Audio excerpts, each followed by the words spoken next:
What's up, everybody? Today we're going to talk about how to save money. Many of us are feeling strapped for cash at the moment, so I wanted to share some tips with you all. First off, can't afford your rent? Live in a shed. It's much cheaper than living in a traditional apartment, and potentially even free if you can find the right deal.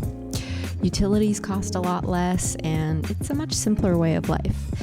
If you were starting to feel like things were just getting too darn complicated, you had too much going on, I'm telling you, this is an obvious solution. Slow things down, simplify, streamline, live that shed life.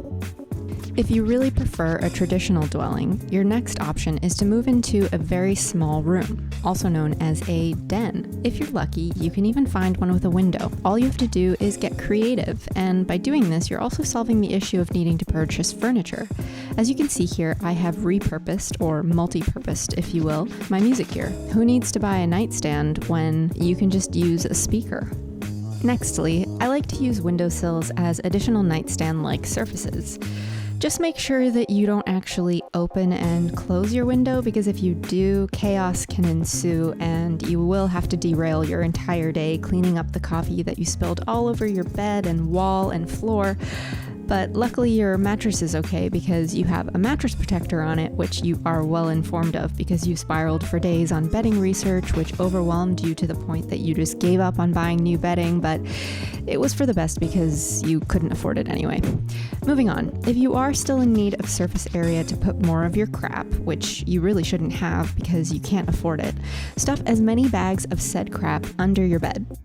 Hopefully you were able to previously afford a bed frame that isn't flush to the floor. If you weren't, I can't help you. My advice can only go so far. I do highly recommend levitating your bed, however, because then if you ever feel the need to store yourself away from the world and all of your financial woes, you can do so quite easily. It's very comfortable.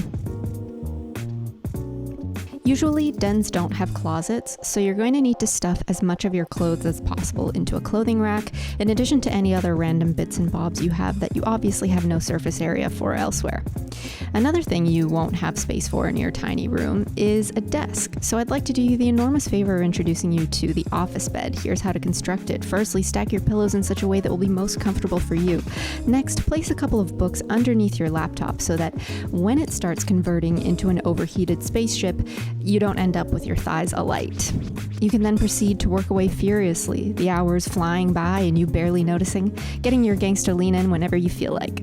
At this moment, you may be silently fretting, staring at your screen and wondering, wait a minute, where am I going to put my coffee? I need my coffee to work, Squirrel Girl. I need it.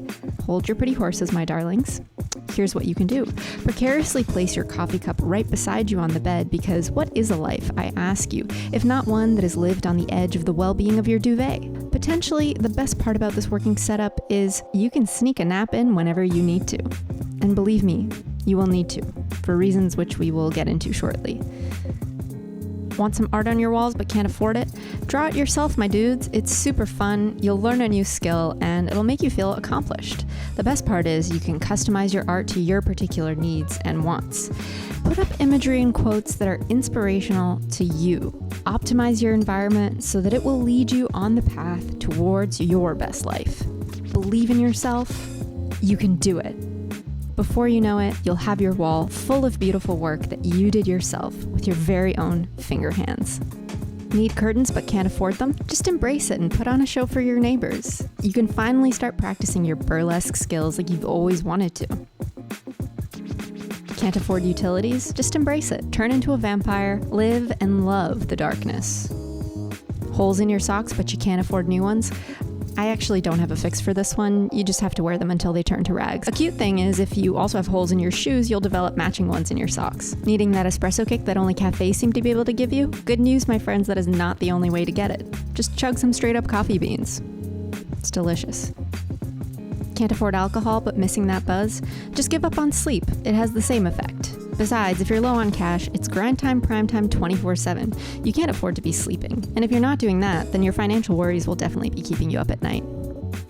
Miss your friends but don't want to spend money going out?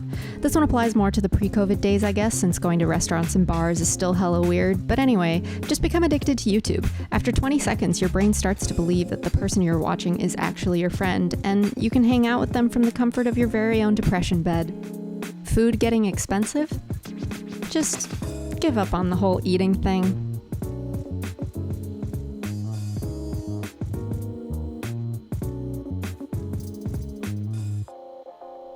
Can't afford the gym but really want to get shred? Once again, take advantage of your items and embrace multi-purposing. There's got to be something heavy in your apartment that you can lift. Alternatively, laugh really hard at the absurdity of your life. It'll work your abs. You can also cry really hard at the absurdity of your life. It'll work your abs. Yet even another option is start Wim Hofing so that you can become a winter warrior and run outside at any time of year. Just be careful about passing out. Maybe don't do it standing up. However, even with Wim Hofing, you will probably still need to keep yourself warm, and so you will have to layer, extensively so, because you can't afford high-tech, temperature-proof activewear. So look through your old clothing that you saved, knowing you wouldn't be able to afford new clothes, and find a bunch of old leggings and shirts you don't need because they will be getting some sweat stains. Make sure to put on a hat to keep your ears warm and covered. And for additional protection, put your hood on, draw the strings, put a scarf around the hood to further protect your head from any wind that's going to blast through an open hood. Lastly, put a second sweater on just for that extra comfort and sweat pileage, and then you're pretty much good to go. Want to learn a new skill but can't afford to go back to school? Literally Google anything. Yes, I am stealing Cody Ko's years-old joke, okay? I've been watching him a lot, okay? Hair getting on your nerves but can't afford the salon? Just dye and fry your own hair. It won't keep getting worse and worse until you want to give up on hair products in general because all you ever want to do with it is tie it up or put it in a braid or cut it all off yourself. That won't happen, but if it does, it'll save you more money, so pros. Always wanted color contacts, but it's just too much of a luxury? Take some cute selfies, make sure you get your best shot, import the photo into Photoshop or Illustrator, color correct your eyeballs, and stare at that photo pretending that it's real. If you can't afford Photoshop or Illustrator, just draw a picture of yourself, making sure to be as accurate as possible so that when you look at it later, you can really believe in the reality of your eyeballs being a different color. Once you've got it just right, take any sort of coloring tool that you have available to you. Here's me showing it to you upside down because I'm an idiot. This may not be phthalo blue, but just run with it. And paint that beautiful hue into your eye holes. Teeth turning yellow but can't afford white strips? Develop a bitch smirk. It'll do wonders for your social life. Getting the itch to shop? Dive into your precariously stuffed quote-unquote closet and find items that are so old they've become new again.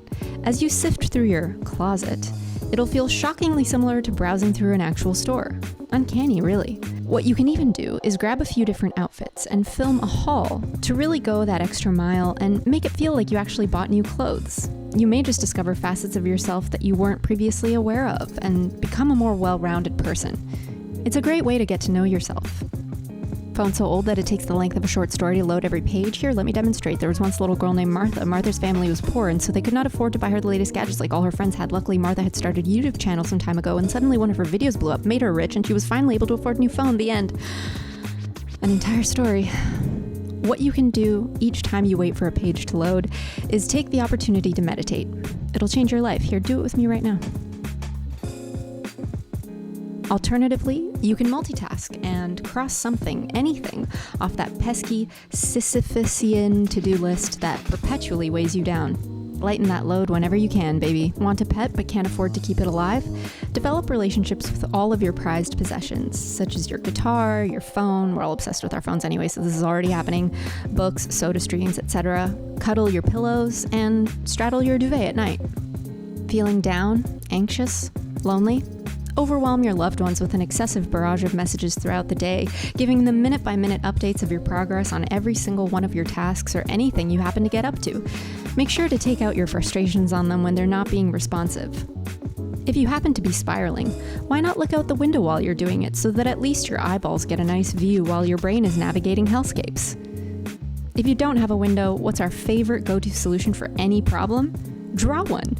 You can create any scene your heart desires, anything to help calm you down, soothe your soul, feed your heart, like a beautiful meadow with the sun shining through the curtains, fluffy little clouds, and some flowers. That's about all that I could come up with today. I think we covered some good ground. Hope my tips helped you out at least a little, and good luck on your journey towards no longer being a broke-ass bitch.